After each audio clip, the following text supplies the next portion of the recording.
Hi friends, welcome to my channel. ఈరోజు మన వీడియోలో బెండకాయ కర్రీ ఎలా చేసుకుందామో ఇప్పుడు చూద్దాం. ప్యాన్లో ఆయిల్ పోసుకోవాలి. కొంచెం ఆయిల్ ఎక్కువ పడుతుంది, బెండకాయ కదా.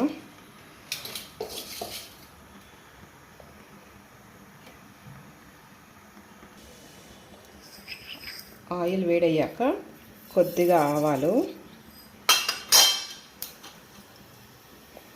కొద్దిగా జీలకర్ర, ఆనియన్,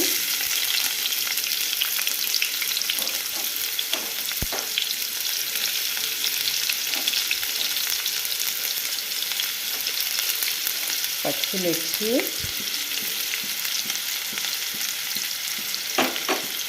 కొద్దిగా కరివేపాకు వేసుకొని ఒకసారి కలుపుకుందాం. ఒక్క 2 నిమిషాలు ఫ్రై కావాలి. ఆనియన్స్ ఇలా ఫ్రై అయినాక కొంచెం పసుపు కూడా వేసుకుందాం. ఒకసారి కలుపుకొని కట్ చేసి పెట్టుకున్న బెండకాయలు కూడా వేసేసుకుందాం.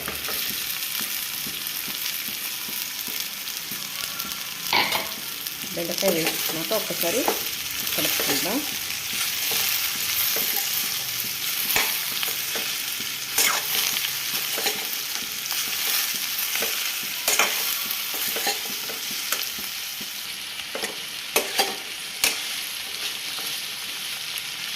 ఇలా కలుపుకున్నాక రుచికి సరిపడినంత ఉప్పు కూడా వేసుకుందాం.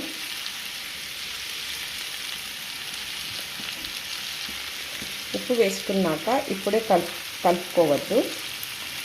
మూత కూడా ఇప్పుడే పెట్టుకోవద్దు. మూత పెట్టుకుంటే అంత జిగురుగా వస్తుంది బెండకాయ. అందుకనే మూత పెట్టకుండానే ఫ్రై చేసుకుందాం. ఒకసారి కలుపుకుందాం. మంట సిమ్లోనే పెట్టుకోవాలి, లేకపోతే కర్రీ మొత్తం మాడిపోతుంది. బెండకాయని ఎప్పుడైనా స్లో ఫ్లేమ్లో పెట్టుకొని ఫ్రై చేసుకోవాలి. ఎక్కువ మంట పెట్టుకుంటే బౌల్ అంతా మాడిపోతుంది, కాబట్టి కర్రీ టేస్ట్ మొత్తం పాడవుతుంది.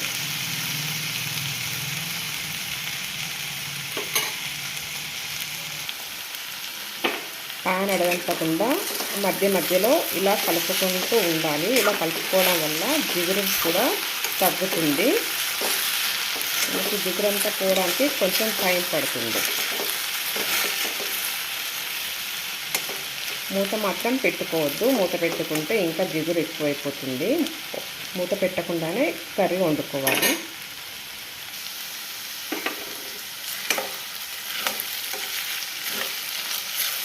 జిగురు రావడం కూడా తగ్గింది. ఇంకా కొంచెం బెండకాయ ఫ్రై అయిపోయినాక కారం కూడా యాడ్ చేసుకుందాం. ఒక్క 2 మినిట్స్ మగ్గనిద్దాం.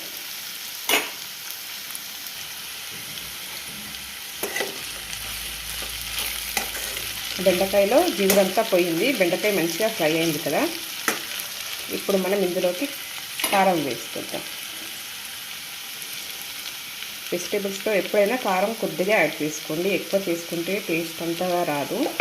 చప్పగా ఉంటేనే వెజ్ కర్రీస్ అన్నీ బాగుంటాయి. కారం వేసుకొని ఒక్క 2 నిమిషాలు ఫ్రై చేసుకుందాం. చూసారా, ఉప్పు ముందుగానే వేయడం వల్ల తొందరగా జిగురు అనేది పోయింది. బెండకాయ కూడా చక్కగా ఫ్రై అయిపోయింది.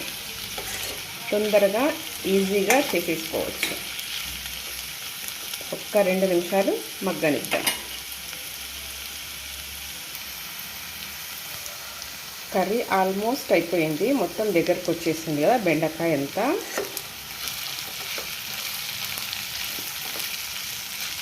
ఈ స్టేజ్లోనే స్టవ్ ఆఫ్ చేసేసుకుందాం. మరీ గట్టిగా అయిపోతే బెండకాయ ఎక్కువ ఫ్రై అయిపోతే గట్టిగా అయిపోతుంది, రబ్బర్ లాగా వస్తుంది. అందుకని ఈ స్టేజ్లోనే స్టవ్ ఆఫ్ చేసేసుకుంటే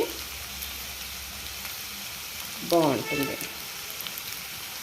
చివరిగా కొత్తిమీర కూడా వేసేసుకొని ఒక్కసారి కలుపుకొని స్టవ్ ఆఫ్ చేసుకుందాం.